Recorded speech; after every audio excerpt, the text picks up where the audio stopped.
Hi, this is Anita from Reluctant Low Carb Life. I have some bad news for you. And it really is quite bad news, especially if you have a sweet tooth. The bad news is that sugar has been known to be as addictive as cocaine. Let me repeat that again. Sugar has been known to be as addictive as cocaine. Recent studies have highlighted the highly addictive nature of sugar, explaining why many people find it so difficult to overcome a sugar addiction. I find that this is fascinating because anyone who, struggles with sugar addiction understands that, sugar addiction can be a really real thing. And it can be something that can pull you and suck you in. And that recently have found that sugar addiction, and cocaine addiction are very similar in many ways. Let me kind of explain a little bit more.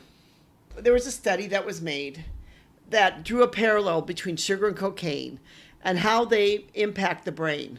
When mice were exposed to both substances, there was a notable activity in the brain region that typically responded to rewards. Interestingly, the patterns of activation for sugar and cocaine were strikingly similar.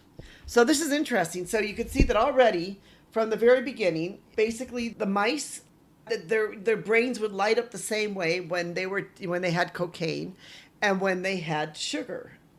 They both lit up the same way. In the recent study, it was shown by a group of scientists in France that rats were given choice between cocaine and sugar, preferred sugar. That is where the bad news comes in. Because the rats, when they were given a choice between having cocaine or having sugar, began to prefer sugar over the cocaine. Here's what it said. Rats given a choice between highly sweetened water and intravenous cocaine overwhelmingly favored the tasty beverage. Their preferences were just as intense, whether the drink was sweetened with saccharin or sugar. The bigger surprise was the preferences in the experiment that the rats that were already experienced cocaine users, they had learned to self-administer cocaine, still opted for sweetened water over the drug. So in other words, even if these rats were already cocaine addicts, they've already learned how to, administer themselves cocaine, and they are already considered to be addicted on cocaine. When they had placed before them sugar and cocaine, they began to prefer the sugar over the cocaine. This shows how highly addictive sugar is and how sugar can truly be something which can be quite difficult to overcome. There's several advocates out there, and there's several ways that people advocate for this type of sugar addiction. And maybe I could talk a little bit about some of them. One way is, and there's a group of people out there, and I know several of them, and I've listened to many of their things, is basically all about, that we should, basically that people should totally give up all sugar out of their life. Every single bit of sugar they should give up out of their life. That, I think, is really hard and unrealistic in the world we live in today. Because sugar is so much a part of us, who we are socially, and other things like that. And I really do take my hands off to these people who won't touch any ounce of sugar, or haven't touched any ounce of sugar for such a long time. Very, very brave souls in my book. That's not the way I sort of advocate that, because I feel like that's kind of a little bit too harsh for most people to be able to live on long term. Yes, there are people out there who are really able to do it for a long-term period of time. Most people I know may do it for a certain amount of time, and then they go back to somehow eating sugar again. My approach instead is one of balance. I am a great believer in balance in all things, whether it's balance in your food, balance in your life, and balance in your sugar intake. But the only way that this balance approach works, if you follow the trifecta of health that I've been talking about with Reluctant Low Carb Life, and I've drilled onto many times here in these podcasts, basically eating fresh foods. Because if you eat fresh foods, if even if you're going to have cookies, you're going to bake your own, you know how much sugar is in there. When you eat multi-processed foods, you eat packaged foods, you really have no idea how much sugar is in there. And one of the truths is with ultra-processed foods is that they will put a lot of sugar in the food, sugar and salt. Why? Because those two things are highly addictive.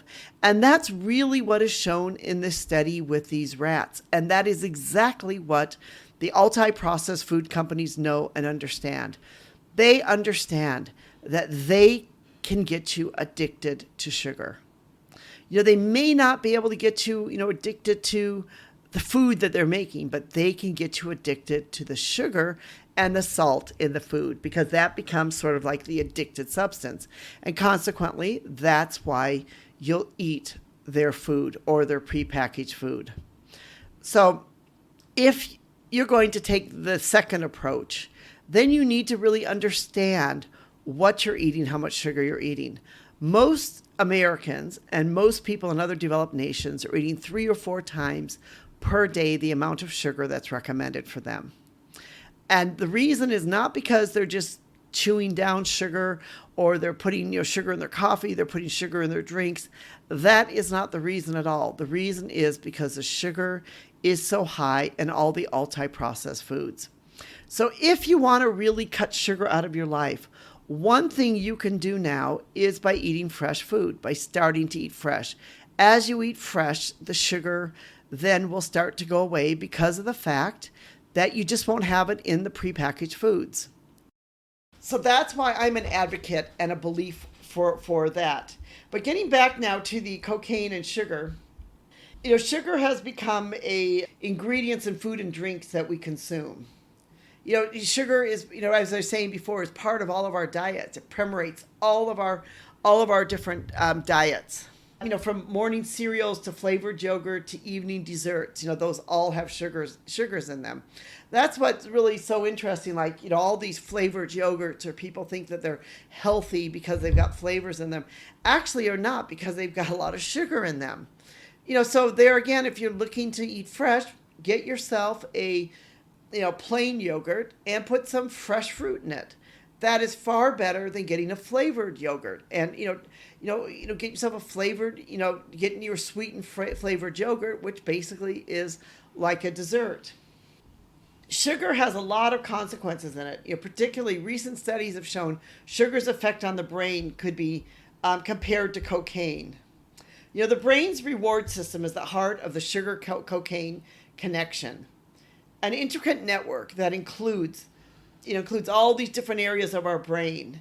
And the system, says to motivate us and motivate our behaviors, crucial for our survival, of seeking food, or for things like seeking a mate. That's all sort of up there in our brain. So when we consume something pleasurable, these transmitters of the dopamine is released, giving a sense of satisfaction and pleasure. So sugar essentially gives us the dopamine hit. That's why, you hear people jokingly say stuff like, oh, I'm so angry, I have to eat a chocolate bar. Why? Because they eat the chocolate bar gives them this sort of dopamine, this pleasure, and sort of like this hit for a while until it comes crashing down. And then if they need it again, they have to eat another chocolate bar and another chocolate bar to keep that sort of like hit going. That becomes where it becomes like a sugar addiction. That's essentially what these mice are doing. These mice are eating the sugary water, and they get sort of this dopamine hit, and then they want the hit again, so they go back again for more sugary water and keep going back again for some more sugary water. They are very similar to us as human beings, and that's what makes it so frightening and so scary, that we as a country or individuals are essentially this way, that we basically are wired in such a way to be able to want to get this dopamine or this hit or this pleasure hit in our food and in our eating. And that's also what the fast food companies and the ultra-processed food companies also understand. They're extremely aware of this psychology, and you can bet that they have done their research on all this. They know about this research about the rats, preferring sugar over cocaine. And they know that if they can just put a little bit more sugar in your food, you're going to become a little bit more addicted to it, and you'll eat more of it. And because you're eating more of it, they will make more profits. Now, who loses in all of this? You do. You've just lost. Food companies gained. Your brain's probably gained some dopamine, but you have lost your health. That's basically what they're saying, is that certain substances like addictive drugs like cocaine can hijack this reward system. And sugar is one of the things that can hijack this reward system. And it can give us a dopamine, and that's much higher than a natural reward, leading to increased cravings and addiction. That's why maybe when you go out driving and you're not planning to stop anywhere, you're not planning to get any ice cream or anything, and suddenly you stop and you get it, and you're like, why did I do that? This is like, I grew up in Wisconsin, and Wisconsin's really famous for frozen custard. There's several places there. There's a place called Kopp's, and there's a place called Culver's that have these frozen custard stands. And what they do every day is you drive past and they flash there what their flavor of the day is. And they'll send you text messages to tell you what the flavor of the day is. And they will, you can look up the flavor of the day. And then, for a place like Kopp's, a lot of times people stand in line and they wait for their favorite flavor of the day. Or Culver's, you drive through and you get your flavor of the day. That's all sort of like, reward system there. You're going out maybe shopping or doing something else, and you're not planning on buying the ice cream, but suddenly, and this has happened to me many times, I drive past and like, oh my goodness, they've got my pecan caramel, blah, blah, blah, blah. I just have to have that. And suddenly, before I know it, the car's turning around. I'm going through their drive-through and I'm getting their waffle cone with the flavor of the day on it. That is sort of that dopamine, that reward center type of response, where we sometimes as human beings can be wired for that. That is sort of like the form of addiction. So is a solution not to eat any of it? Maybe. Or is the solution maybe to eat a little bit of it, and sort of like but then eat other fresh things and eat well other ways, and so you're not eating so much sugar every day. I think that's something that each individual needs to decide. I'm not a psychiatrist. I am not a dietitian. I am, just as I've mentioned here many times, I am just a human being. For me personally, I think we need to be able to find a balance in life. And sometimes, yes, we as human beings are going to fail. Sometimes that sign is going to flash of what the flavor of the day is, and I'm going to be able to drive right past it. And if 9 out of 10 times I can drive past it, and if one time I stop in, that's probably okay. But if I stop in 9 times and only drive past it one time, then maybe there's a problem there. So you really have to be able to weigh it yourself, but we have to be able to still live this balanced life. But if you can understand the fact that how sugar is working in your brain and in your system, and in this research with these rats that basically preferred sugar over cocaine, it does give you a whole new insight into the dangers of sugar, and why we can each try to eliminate sugar in our life as much as possible. This really was quite a groundbreaking study. And it points to this overlap in how our brains process these substances. So what does this really mean for us? What does this really mean for us as individuals? Sugar can have addictive properties, not dissimilar to cocaine. That's probably the first thing that you need to understand, is that sugar can be addictive. And even though sugar, of course, is less extreme than cocaine addiction, nobody should be addicted on cocaine. Nobody wants to be addicted on cocaine. I have never taken drugs, but I can imagine those people that struggle with these type of drug abuse. It is a very hard and difficult thing, and a downward spiral that can ruin lives and ruin families and destroy individuals. So nobody, I'm not saying be addicted on cocaine versus sugar. No, that's not what I'm saying here. What I am saying is to understand the effects that sugar can have on you, that the mechanisms, the basic mechanisms of addiction between sugar and cocaine can be very much the same.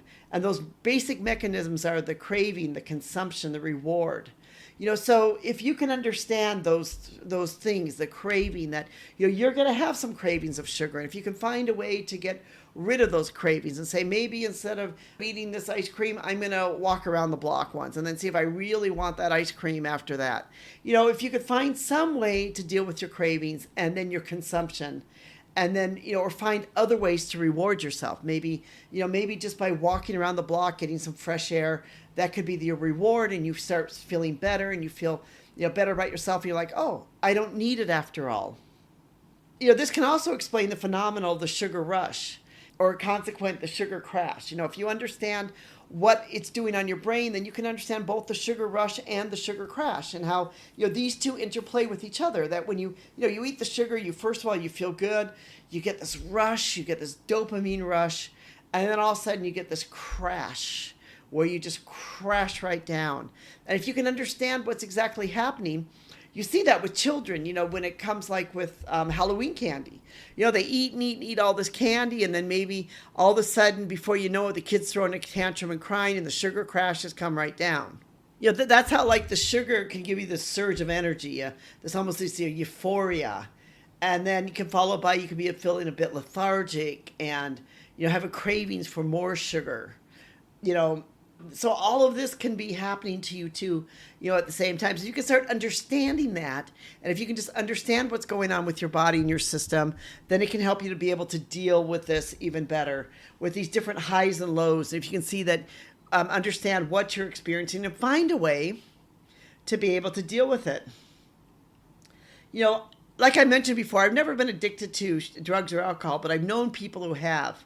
And I've seen firsthand the immense struggle they face to remove these addictive substances from their life.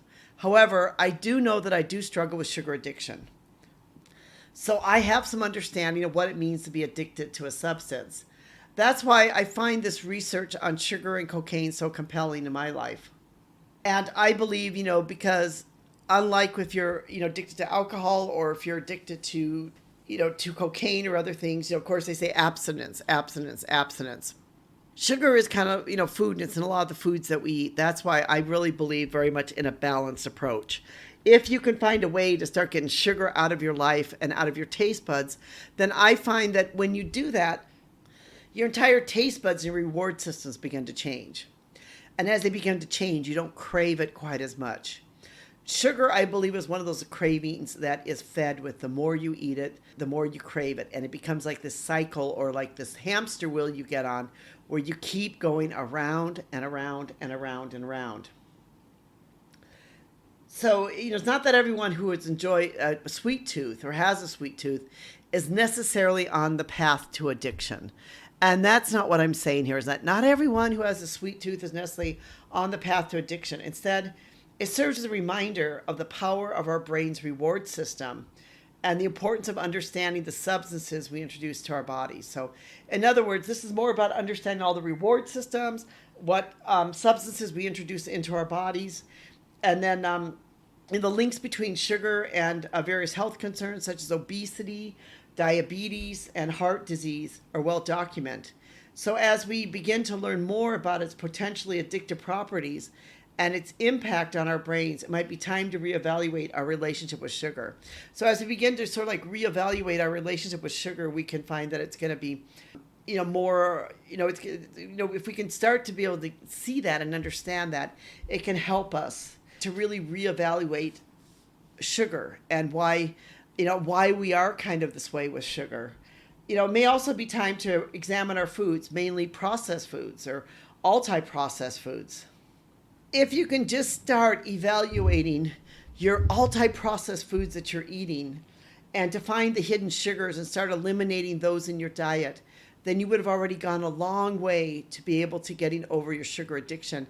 And that right there will cut out a lot of sugar in your life if you just eat the way that we've been saying to eat, which is eat fresh, eat foods that help you feel full, and to do fitness, a trifecta of health, which we have been talking about.